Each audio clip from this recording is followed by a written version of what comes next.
Charles. I know. Have been extremely important to us. And we've just heard, this is the second time today I've heard about this meeting death in Halifax last night. Very, very distressing. One reason why it's been possible for queer bashing to continue is because of lack of equal law enforcement. There's many other reasons, but that's one reason. There's a long history of police abusing their power in relation to the queer community.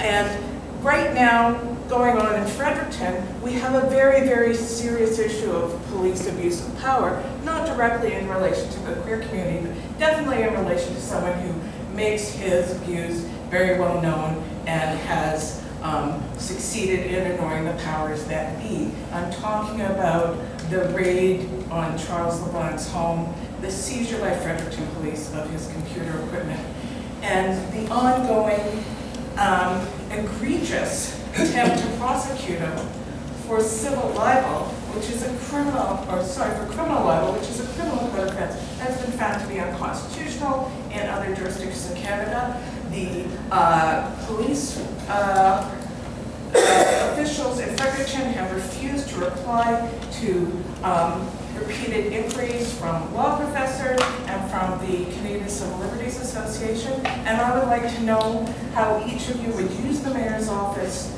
to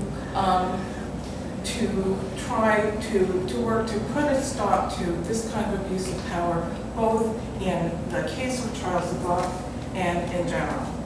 Just for the record, I never paid her.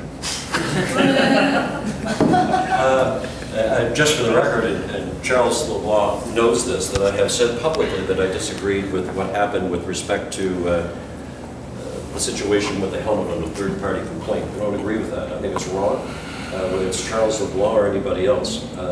That being said, what happens in the police force, and it really doesn't matter which one of us is mayor after May the 14th, we have to abide by, and we're regulated by legislation and by the Police Act, which very clearly enunciates what our powers are and what our powers aren't. One thing we don't do, that we can't do, is interfere with policing and tell them what to do and what not to do. There is a culture, it comes from the top, and there are no media here, are there, except Charles? There's no media here? So anyway, that's something that I'm dealing with right now. And in terms of people being handled or misrepresented, there's a process that they have to go through, and that's got nothing to do with me. When I talk about what the police do in terms of they do not come to council and say we're going to raid Charles LeBlanc, or we're going to take his stuff away, or we're going to charge him, that never comes to council. Council is far removed from what happens at the Fredericton Police Force. Now, we talk about the kinds of services and speeders and things like that we deal with. As mayor, and this has been misinterpreted in the public, when I say that we're not a part of what goes on in the police force or what they do in terms of charges and so on, I said that I have to be informed on what's going on in the community. That's not who's charged, or if somebody gets a speeding ticket or anything like that. I don't know that. I find out a lot of my information from Charles LeBlanc's blog. Quite frankly, that's my source of information, not from the police force. It's the truth. And and the police chief knows that that is my source of information. That being said, there is that process to follow. If somebody if anybody is mistreated, if anybody is abused, or if anybody is not treated properly, it's very clearly enunciated in the process that they have to follow.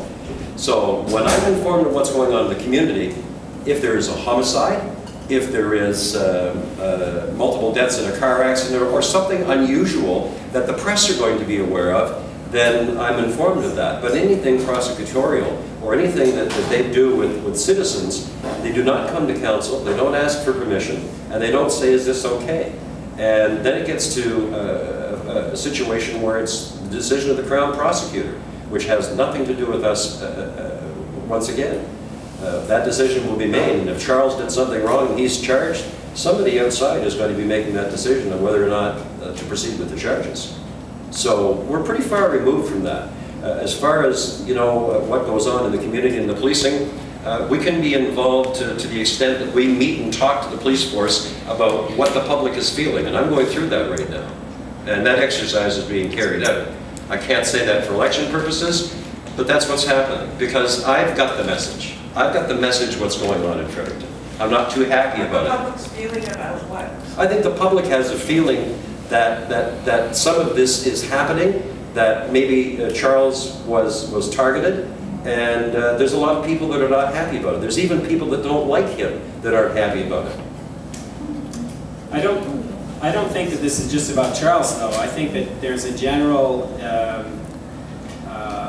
lack of confidence among certain communities in the police force, and that's what I've been hearing from a number of different people. And I think that that actually is a really important public safety issue that is within the purview of council. And I think that new leadership can sit down with members of the Public Safety Committee and with the police chief to talk, as Brad was mentioning, precisely about these issues, about the issue of confidence. Can make a big difference.